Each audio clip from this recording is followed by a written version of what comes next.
When I said earlier that I attack every single design process the same way, I mean I attack every single design process the same way, whether it's with a restaurateur or a gallery owner or a pop star or anything.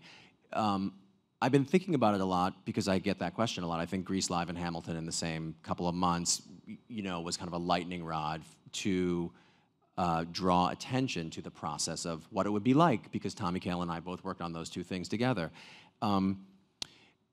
It's interesting. I've been talking a lot recently about how I feel like my job is not one as a designer, but as a storyteller.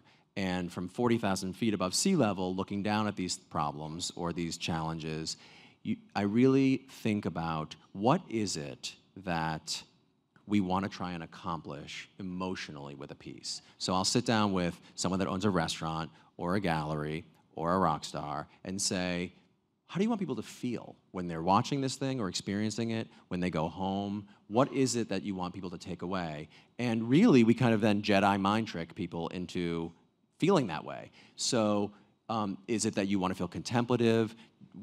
Or do you want to feel happy or exuberant, or what are those things? And I use all the powers that I have, everything at my power, whether it is line and color and perspective and texture and scale, to do that. Or I sit and I kind of really, before we put pen to paper, think of myself as a co-collaborator or a co-director or a co-restaurateur or whatever it is, because I think this place should feel like home. If you're going to a restaurant, you should feel homey. What is the consumer journey when you walk through the door? Is it that you are met with a stodgy hostess or something saying like, oh, do you have a reservation? Or is it like, welcome, here's a cookie, sit down, we've got a table for you. And that does affect your experience. It's the same thing at a rock concert. Is there music that you're hearing pre-show?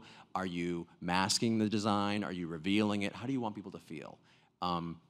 So I really attack them in the same way, and then the steps of the design process are the same. We research,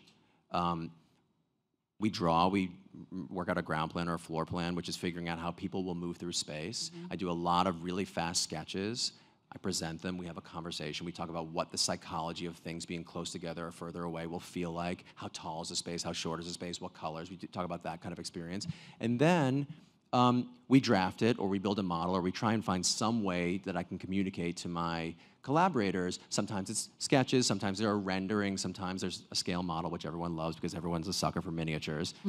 And then what they call, when they're building something, value engineer. We call it cutting the scenery, cutting the process. It's gonna cost $4 million. Just kidding, we're gonna cut it away at it. We're gonna value engineer, try and get to the heart of what we really need to build. And then we build it, we install it. In the theater, we tech it. Or in the restaurants, we have friends and families come and try and figure out the pacing and how this is gonna go. And then you document it and show it to the world. And it happens the same way in every single process.